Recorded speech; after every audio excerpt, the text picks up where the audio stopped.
Today there are so many federal crimes on the books, either directly in the statutes or in regulations which carry a criminal penalty for violation, that I think we should almost start over, obviously leaving on the statute books those things that are real crimes, such as theft, fraud, other kinds of interstate crimes or crimes that otherwise would be in the federal jurisdiction, but not having regulations that carry the power of crime. I think that, if anything, it's important that if something is serious enough to send someone to prison, it ought to be set forth in a statute passed by Congress and evaluated as to the necessity of a criminal penalty, rather than simply something that is promulgated by some regulatory agency, the violation of which is then by statute made into a crime. We need to have crimes that are limited to those things that are serious violations against the public safety, and leave other kinds of conduct which may have an effect either economically or environmentally or otherwise to civil penalties, administrative actions, and handling and remedies such as that. Solving the overcriminalization problem is a tough nut to crack. It requires a huge amount of public education. I think for many people there is not understanding that criminal liability is not the only solution. Civil liability is probably not something that most people are familiar with. People may not understand that there are already remedies for many of these problems at the state and local level, and so there's no need for a criminal solution as well. And people may not appreciate the constitutional element of that issue, the federalism element of it.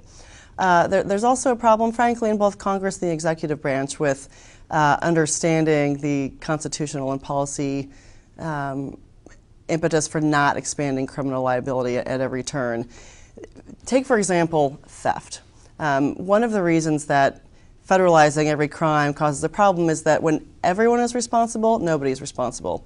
So if theft becomes a federal crime, the local police can say, oh, that's not my problem. And the FBI can say, well, why should I be enforcing theft laws? Nobody enforces the law. So it's important to have clear delineation of who's responsible for what. We recently did a study of all of the criminal proposals from the 109th Congress. And what we found was that the majority of them did not have an adequate intent requirement. Sometimes it varied, the different elements had different intent requirements in the same statute. We found that for the most part, they weren't even being reviewed by the judiciary committees, which are the committees that are supposed to pass on our criminal law. We can't have that. We've got to come up with a procedure to make sure that these things are looked at very carefully. We should have, as a matter of policy, a default mens rea. That's a fancy, that term mens rea, it's a fancy Latin word that they teach you in law school. What it is that's the mental component. That's the mindset that makes somebody a criminal, an intentional actor. And we've got to make sure that those are strong requirements so that we don't sweep people up who aren't willfully or knowingly breaking the law, but are innocently just going about their business. I think, again, when legislators make laws, they have to be cognizant of the fact there could be unintended consequences, and they have to make sure those laws are clear, that they have a culpable mental state, so that conduct that's innocent, that is a complete accident, that someone did not intend to commit a crime, that prosecutors don't have the ability to just indict almost anyone and oftentimes get a plea bargain, because if the law is very vague, someone may worry that they will be found guilty and could be sentenced to a long prison term. And so even though they didn't have a culpable mental state, didn't have any intent to commit a crime, they may agree to a plea bargain. So when you have laws that are excessive in terms of their scope, in terms of their punishment, it really gives prosecutors they wield that sword to get a plea bargain, even where someone may be innocent, may agree to a plea, because they don't want the expense and the risk of having that prosecution go forward. So it's a balance. You need some prosecutorial discretion, but you absolutely have to make sure that your laws cover only those conduct that really should be criminal, and then within that are very clear about what's legal and what isn't. Well, I think legislators need to think about four things whenever they are considering creating new crimes. First of all, simply ask yourself whether or not it should be a crime, whether or not it's the type of activity that historically and traditionally we've thought of as a criminal act. Secondly, Ask yourself whether or not you've included the appropriate mens rea requirement in the statute you're drafting. Thirdly, ask yourself whether or not it needs to be a crime at this level. If you're a federal legislator, for example, do you really need a federal crime for it, or are there already state and local statutes that govern it?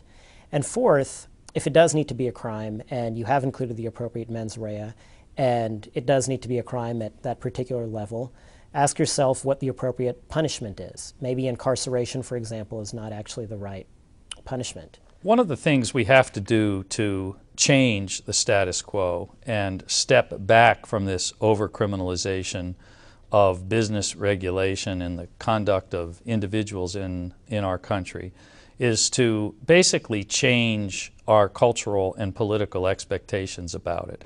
And one of the best ways to do that, in my view, is to return to fundamentals. One of the practical things that I think we could do is Congress could sunset vast arrays of federal regulations and the criminal enforcement mechanisms that go with them, thus forcing themselves to go back and re-examine whether we really need those provisions at all, and if we do need them at all, can they be scaled back and minimized so that we reduce the effect of this overcriminalization. And the reason we need to do that is equally important. Overcriminalization and overregulation of business inhibits economic activity. And when economic activity is inhibited, the country can't grow, jobs can't be created, companies can't thrive. Any statute that contains a criminal penalty ought to go through the Senate Judiciary Committee or the House of Representatives Judiciary Committee before it is voted on by the entire body, to have this kind of scrutiny about whether this should be a crime, whether it's necessary, whether it's just and fair, so that there is one body within the Congress, even though a law may originate in some other committee, would have kind of a special scrutiny to be sure that a particular act should be forbidden and made criminal, rather than simply passing a law which has a criminal penalty because some particular group feels it's an important topic, or because there's a great deal of attention.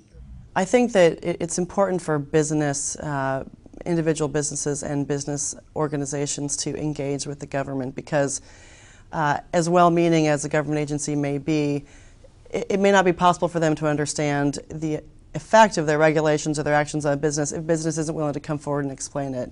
The Chamber of Commerce, for example, has committed a lot of resources to educating the public, educating the government about the effect that regulation has on business and the effect that it has on their ability to hire people and restart the economy. It's hard to imagine a system where we go back to the balance that we had 250 years ago, in part because it's very hard to unwind machinery once it's built. But I think we can get closer to the balance if we start with the recognition that there are too many crimes and they're not well defined enough. And then we move to the recognition that maybe it's not always a good idea to add more and more investigators and more prosecutors. Prosecutors and investigators do good work. They're good people. They want to get at the bad guys. But I think if we can get to a system where they're given a lot more guidance as to who the bad guys are and what sorts of things ought to be done to them, and we get away from this idea that we ought to just expand the federal criminal code forever and expand the number of investigators, expand the number of prosecutors, that will return more to the system that we had back at the time of the framing. When I think about the various groups that are coming on to some of the briefs that we're doing, when I think about the recent hearings by the House Judiciary Committee, really, and we got to see this, we got to see hearings both before and after the Congress changed from, in the most recent cycle, from from the Democratic control to Republican control. It was very interesting to see both the chair and the ranking member coming together on their concern about how Congress is drafting these laws and how we're seeing this overcriminalization phenomenon. And I think what it shows is that when you have clear injustice, then the arc of injustice bends to the point where left meets right. And that's where we are in this country now. We are beginning to see a consensus that we've gone too far with criminalization.